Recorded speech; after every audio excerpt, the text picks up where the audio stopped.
Hare Krishna, everyone. Hare Krishna. Here we are again. You must be getting tired of us by now. Hopefully not.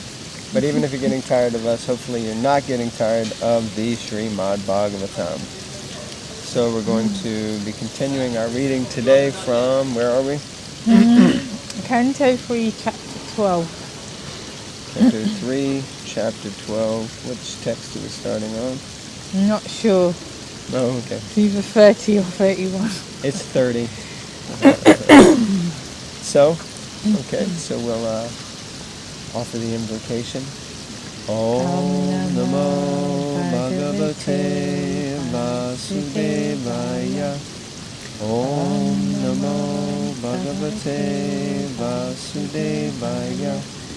Om Namo Bhagavate Vasudevaya. So loud. Sorry? So loud. That was nothing. Om Namo. Say that's loud. Internal voice, external. Text 30. O Father, this performance in which you are endeavouring to complicate yourself was never attempted by any other Brahma, nor by anyone else, nor by you in previous kalpas, nor will anyone dare to attempt it in the future. You are the Supreme Being in the universe. So how is it that you want to have sex with your daughter and cannot control your desire? Even Lord Brahma is having trouble controlling desire. We were discussing this last night. We said Om Nom with Radhika Puru, and at the end he read this verse, Apuryamanam Vachalapachishtam Samudra Mata Pavashanti Yadvat Tadvat Kamayam Pavashanti Sarvesa Shantim Apnoti Nakam Akami, 270 of the Bhagavad Gita, which describes, remember that verse? The incessant flow of desires that enter like rivers into the ocean, which is ever still but is always filled, can alone achieve peace.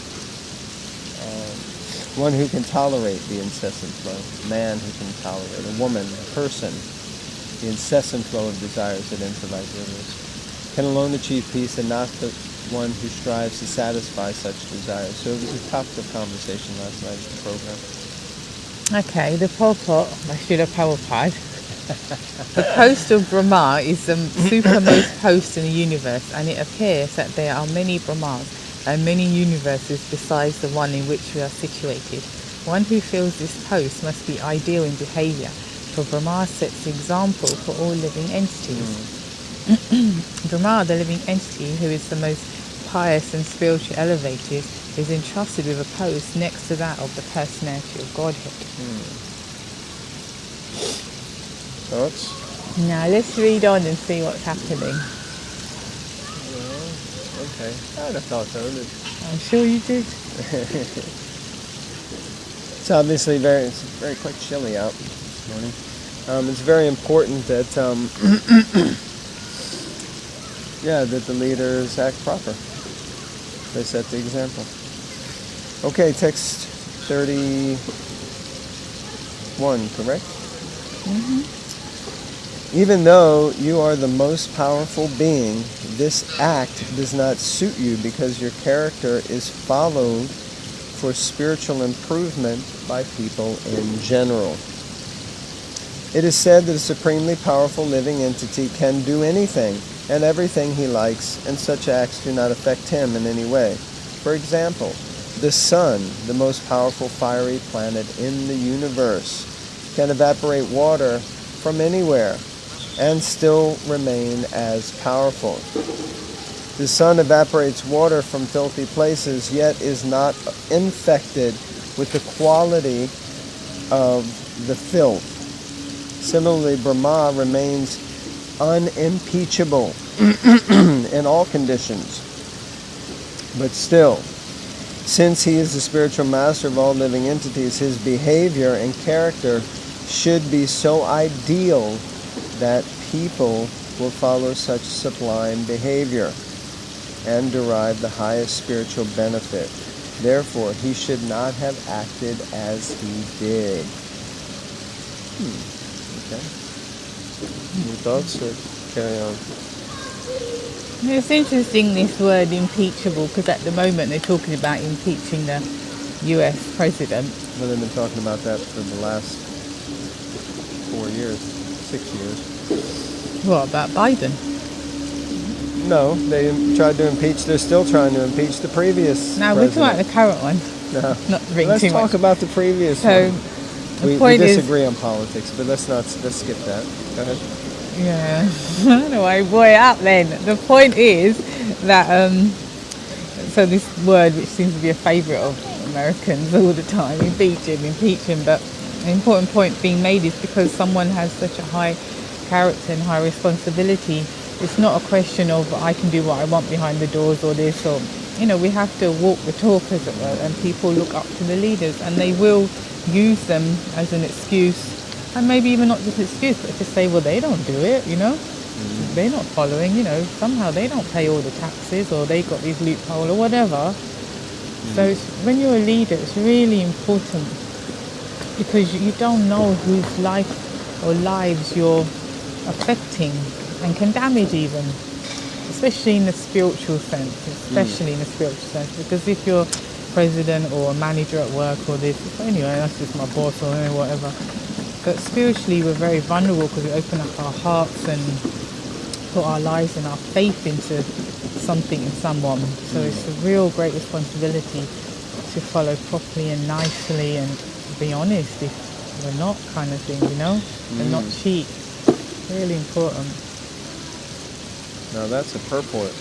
Okay. Would you like to read the next verse? Text 32. Let us offer our respectful obeisances unto the personality of Godhead, who by his own effulgence, while situated in himself, has manifested this cosmos. May he also protect religion for all goodness. Purport. Lust for sexual intercourse is so strong that it appears herein that Brahma could not be dissuaded from his determination in spite of the appeal by his great sons like Marichi. Therefore the great sons began to pray to the Supreme Lord for the good sense of Brahma. It is only by the grace of the Supreme Lord that one can be protected from the allurement of lusty material desires. The Lord gives protection to devotees who are always engaged in his transcendental loving service, and by his causeless mercy he forgives the accidental fall of a devotee. Therefore, sages like Marichi prayed for the mercy of the Lord, and their prayer was fruitful. Powerful.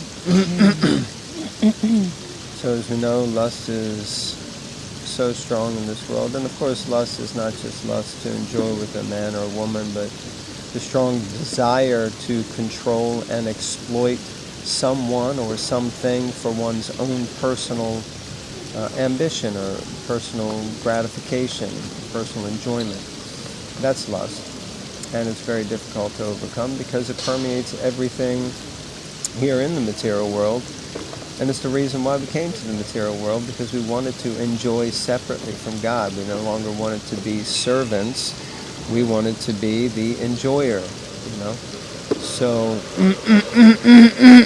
excuse me, in this way, it's very difficult to overcome. But we see here that Marichi, so also, it's difficult sometimes. We get good advice and we can't hear it. We can't listen to it.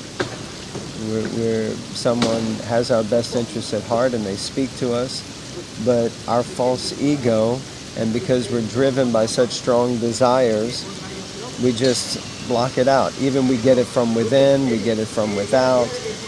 So then, until we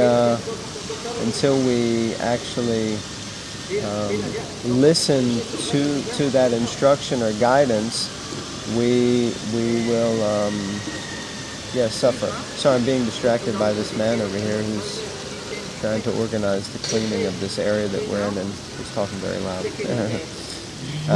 We get good advice and we don't listen. But then actually the ultimate solution is only that we take deeper shelter of the Lord. So only by taking shelter of the Lord and his causeless mercy can we become free from this. Lord have mercy. Yeah, but I think it's also important that the son of Brahma took shelter of the Lord, so he acted in a way that was better than the father. I mean, he could have just said, oh, he could have become corrupt in that way himself, or that's nice. or left. That's one thing. The other thing is the false ego in men, and I guess women, but more men. Poor men. They can't, like Brahma most probably couldn't hear from his son. So then he, again, by taking shelter, the son, Marichi, taking shelter of the Lord, it's someone who he could hear from. If that makes sense.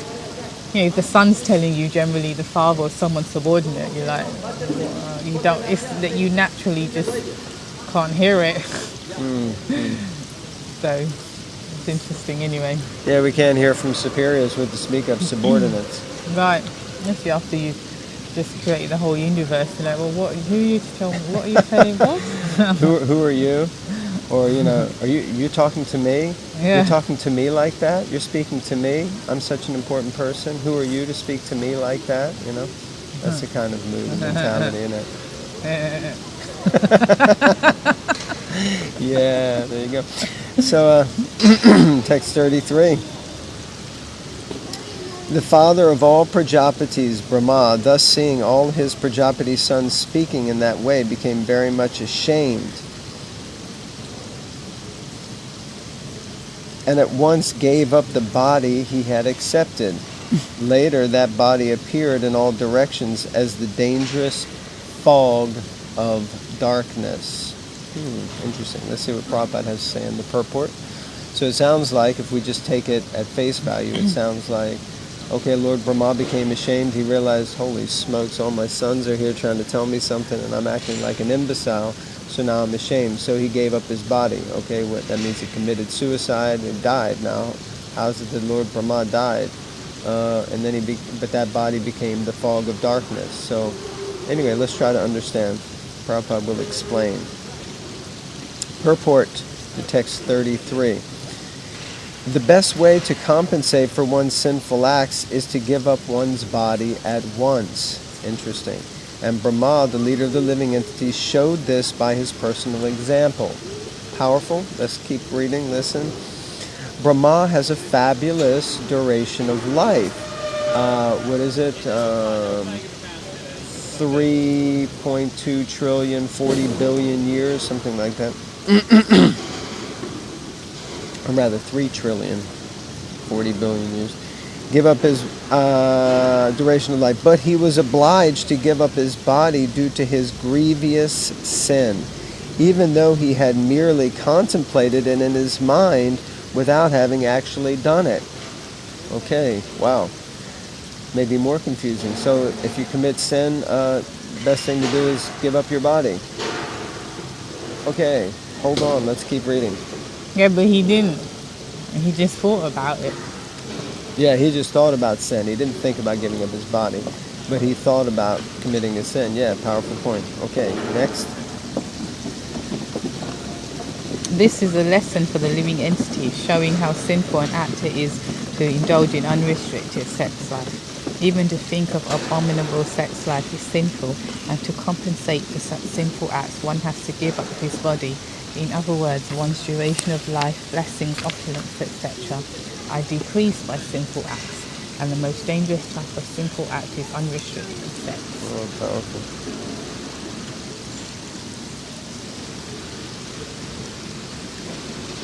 So, last paragraph of this verse. Ignorance is the cause of sinful life, or sinful life is the cause of gross ignorance. The feature of ignorance is darkness or fog. Darkness or fog still covers the whole universe, and the sun is the only counteracting principle. One who takes shelter of the Lord, the perpetual light, has no fear of being annihilated in the darkness of fog or ignorance. Okay, interesting. I think we should read on because it does get explained further. Text 34. Once upon a time, when Brahma was thinking of how to create the worlds, as in the past millennium, the four Vedas, which contain all varieties of knowledge, became manifested from his four mouths. Okay, so I think it's another place where he gives up his body again, we'll hear about soon. And Prabhupada explains more there. So anyway, I think we need to take this into context. because, to be honest, well, we'll hear later, this principle of if you commit a sinful act, or of course in Kali Yuga, we don't suffer a reaction for contemplation or thinking about something incorrect or a sinful act. But, of course, the thoughts may ultimately lead to actions. Yes. So, that's there. Now, how do we give up our body? Well, we may not need to actually kill ourselves and give up our body, but we may need to give up that subtle body, that subtle consciousness, and we may need to abandon that. And basically, sometimes people have transformations in their lives, and they say it's almost as if the previous person I was has died, and now I'm reborn. Not like born again kind of thing, but something to that effect on the subtle platform. Does that make sense? Yeah, it's like what Bhaktivedanta Maharaj was preaching before he left his body. You need to die before you die. So you give up all that attachments, desires, connectivity to this body and yeah, all that. So yeah. Very good. Okay. Purport. As a fire can consume anything and everything without being contaminated, so by the grace of the Lord, the fire of Brahma's greatness consumed his desire for the sinful act of sex with his daughter. The Vedas are the source of all knowledge, and they were first revealed to Brahma by the mercy of the Supreme Personality of Godhead, while Brahma was thinking of recreating the material world. Brahma is powerful by dint of his devotional service unto the Lord, and the Lord is always ready to forgive his devotee if by chance he falls down from the noble path of devotional service. The Srimad Bhagavatam confirms this as follows. Swapadamulam bhajata priyasya chakwanya bhavasya hari pareshaha vikarma jachot patitam katanchid dunoti sarvam ridisani vishta. Any person who is engaged 100% in the transcendental loving service of the Lord at his lotus feet is very dear to the personality of Godhead, Hari. And the Lord, being situated in the heart of the devotee, excuses all kinds of sins committed by chance. It was never expected that a great personality like Brahma would ever think of sex indulgence with his daughter. The example shown by Brahma only suggests that the power of material nature is so strong that it can act upon everyone, even Brahma. Brahma was saved by the mercy of the Lord with a little punishment, but by the grace of the Lord he did not lose his prestige as the great Brahma.